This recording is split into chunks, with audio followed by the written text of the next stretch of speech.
En effet, le pire est-il encore à venir? Il y a deux aspects principaux parce qu'au final, cette expérience ou cette situation qui est liée à la crise syrienne peut être reproduite dans d'autres pays. Je vous expliquerai par la suite.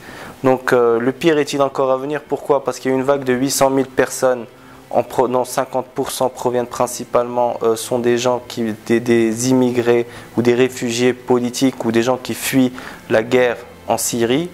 Donc c'était à partir de juin jusqu'à décembre. Il y a eu cette vague qui a traversé toute la Turquie, déjà premièrement. Et deuxièmement, il y a une vague de froid qui s'est installée notamment dans la région, ce qui a conduit au final à ces populations à retarder leur départ. Donc le pire est-il encore à venir? Oui, en effet, il y a des camps qui se trouvent au nord de la Syrie et qui se trouvent encore en Turquie, qui sont au final, on peut dire une réserve ou un réservoir de population ou de futurs migrants qui se dirigeront, qui comptent, je pense, entre 1 à 2 millions de personnes, qui seront encore des personnes qui vont se diriger vers l'Europe, et notamment en Allemagne et au Royaume-Uni, mais également dans les pays scandinaves. Et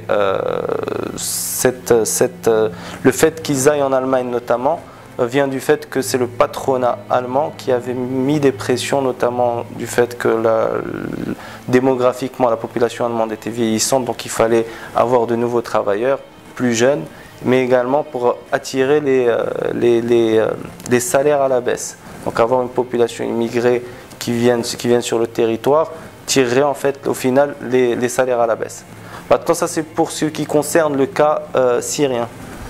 Si on voit d'un autre côté, si on fait une translation avec le cas, on peut parler du cas marocain, vu qu'on est au Maroc, si on fait une translation vis-à-vis du cas marocain, on voit que la situation est quasiment pareille. Une population syrienne et irakienne qui vit dans un conflit constant et qui est amenée à fuir ces conflits-là pour se diriger vers l'Europe.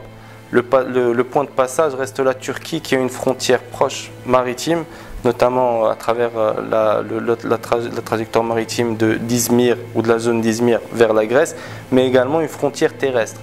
Au niveau marocain, il y a également ce qui nous sépare de l'Union européenne. Il y a deux points d'accès au niveau terrestre avec les enclaves occupées de Ceuta et Melilla, qui sont sous occupation espagnole et qui sont des territoires de l'Union européenne.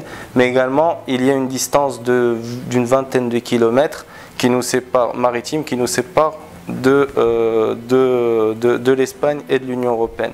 Par conséquent, si on reprojette ce scénario sur le cas marocain, le Maroc est greffé au continent africain. Il y a des conflits de plus en plus durs et de plus en plus rudes en Afrique notamment.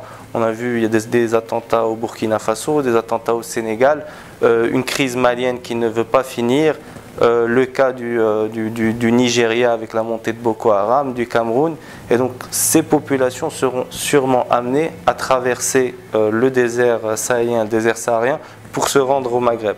Donc il reste deux voies, soit la voie libyenne qui reste un État vaste et vide où il n'y a pas de contrôle, auquel les Européens ont mis en place une stratégie pour bloquer ces migrants en Libye.